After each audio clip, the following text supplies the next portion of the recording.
Delhi liquor scam close అయింది. కేజ్రీవాల్, మనీష్ సిసోడియా, కవితతో పాటు మరొక 23 మందికి విముక్తి కల్పించారు.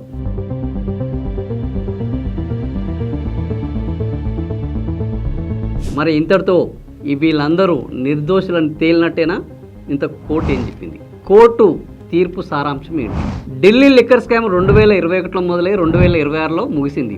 ఈ కేసులో ఈడీ కానీ సిబిఐ కానీ ఎక్కడా సరైన ఆధారాలు సమర్పించలేకపోయింది. ఈ ఆధారాల్లో ఎలాంటి కుట్రకోణం లేదు, వీళ్ళు తప్పు చేసినట్టు నిరూపణ లేదు.